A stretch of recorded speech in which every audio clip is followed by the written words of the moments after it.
I didn't actually grow up speaking English. It's actually my third language. I have two mother tongues, Vietnamese and Hungarian, and I started learning English when I was 6. However, a lot of people seem to assume that I actually only got to this level of English because I went to uni in the UK and lived there for 4 years. The truth is, I actually got my C2, so an 8.5 in IELTS, before I went to uni, so at the age of 17. Even though I got a C2 at that point, I still continued to develop my language skills and fluency skills in English. And believe it or not, now I feel more comfortable speaking English over my mother tongues. I feel more comfortable speaking in a variety of different environments and also a lot of different topics. But I have to say, it takes time to get here. Of course, if I can go back now and look at what I've done, maybe I could have sped it up.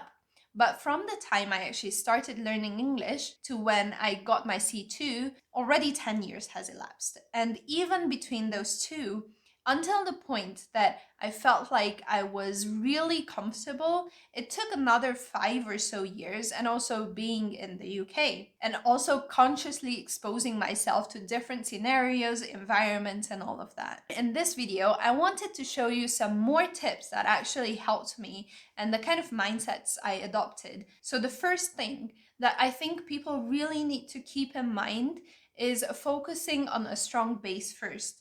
I've talked about this in a lot of other videos already, that my personal opinion is you gotta build a strong base first. A lot of people say just start out speaking, doesn't matter, just speak. I really disagree with it. If you don't have a strong base, you're gonna get stuck at around C1 level, and it's going to be extremely difficult to get to C2, because C2 is a place where you really have a masterful control of different verb tenses, different grammatical structures, vocabulary, idioms, all of that. And you really can't build upon an unstable base. So if you don't have a good grasp of the grammar on A1, B1, B2 level, then it's going to be extremely difficult to build on top of it. So again, I know a lot of people say that immersion is the key, but in my opinion, if you're not rushing to get to C1, but rather focus on a structured way of learning and also building that base up, then eventually you're going to get to C2 and feel really comfortable in the language and don't feel like you have to break through glass ceilings to get there, but rather it's kind of a gradual increase of the level that you're in. Similarly, tip number 2 for me is something where I actually disagree with a lot of people. It is so common that when I say I'm learning a new language, then somebody who inevitably has never learned a foreign language up until C2, maybe they got to C1 or so, but they never got to C2 in any foreign language, they will tell me, just start speaking, just go out in a native environment or in business context and just start speaking, start listening, and you'll get there, you'll be able to speak the language very soon. However, my tip here for people who want to get to C2 is do not do that. Resist doing that for a while. Reason being, as I said, if you just start speaking, I see so many students, and myself as well, there was a short period in time when I was learning German with a private tutor who really didn't build up the structure around the things and just forced me to start speaking. I worked with her for around a month, and I still have to correct the mistakes that during that 1 month, even though we only had 4 or 5 lessons, kind of got ingrained in me because I tried my best to speak, but I really didn't have the grammar structure for it, the vocabulary for it. And so a lot of mistakes got ingrained in me. Again, if you start speaking in a controlled environment that is appropriate to your level, which can only be in kind of classes or with private tutors or going through language books, then it's going to be very, very difficult to actually get to C2. So I know I'm very, very passionate about this point, and I think it mainly comes from my frustration of hearing this myth over and over and over again of people forcing other people to speak in that language no matter what their level is.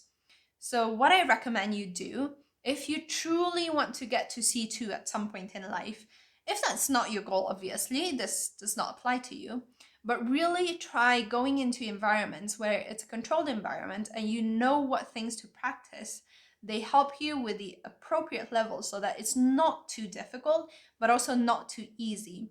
Again, people grow when they're just outside their comfort zone. If it's too much out of the comfort zone, if the level is way too high, then that becomes an issue.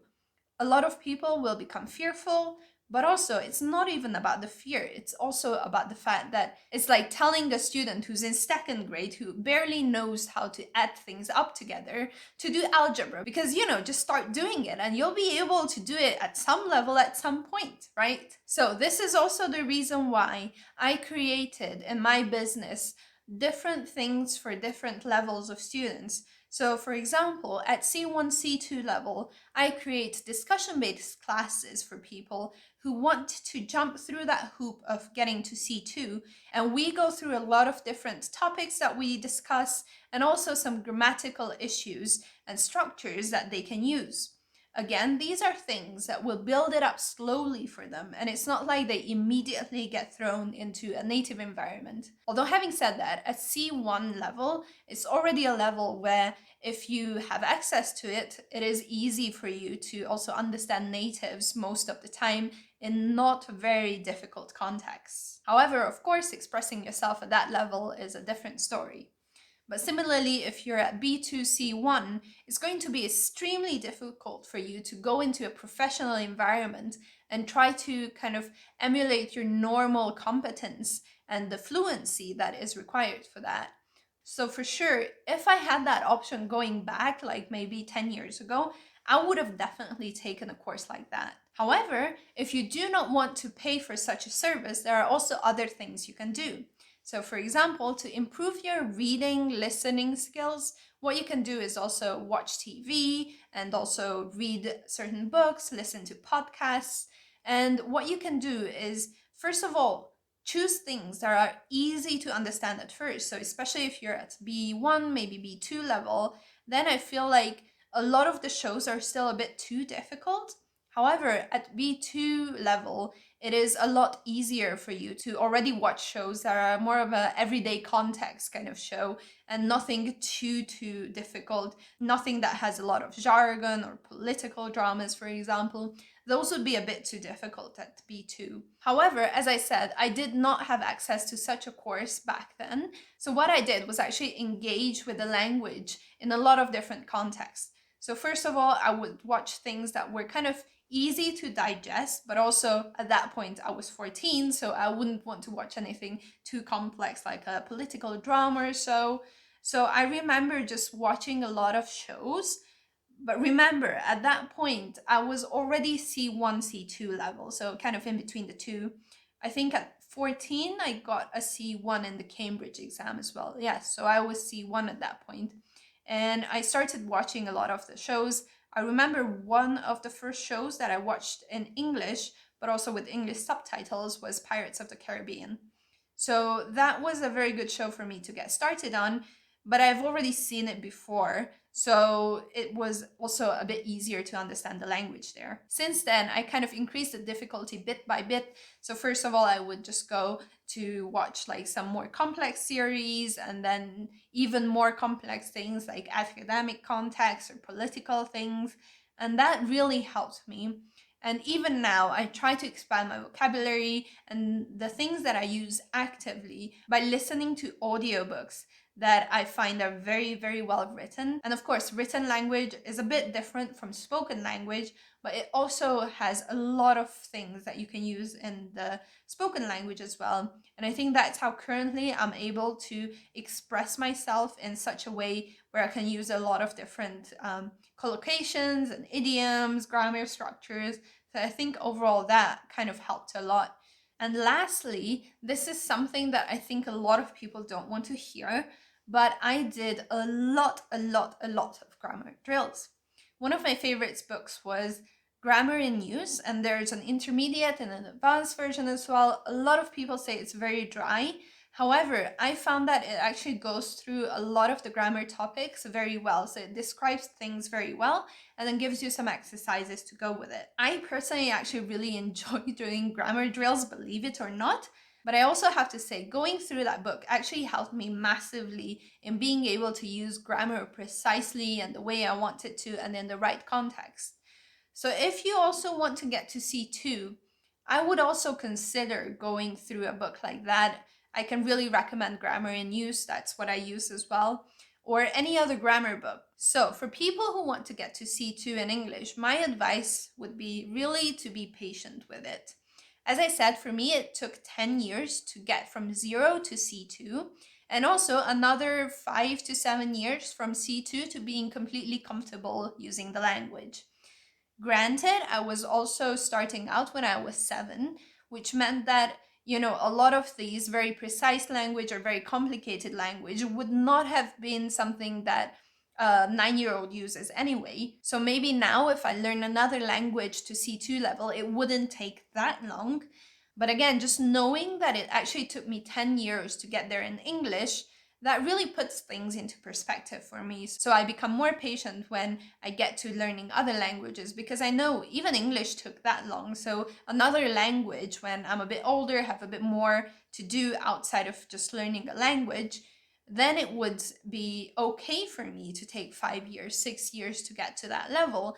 And it's completely okay to not think that, you have to get to C1 within 6 months, a year, 2 years or so. However, now, if I piqued your interest on this topic and you actually want to get to C2, my business is really focused on people who are at around B2 level or C1 level and want to get to C2 at some time. So do check out my website in the description below. However, if you currently don't have the opportunity to be able to afford that, we also have some free material that I created there to support you on this journey. Also, on this YouTube channel, I will be sharing more tips on how to learn a new language, expat life, career tips, and all of that. So make sure to subscribe, like, hit the notification bell, and let me know in the comments, what is your biggest challenge when it comes to learning English? And do you want to actually get to C2 at some point? Let me know, and I'll see you in the next video. Happy learning! Bye bye!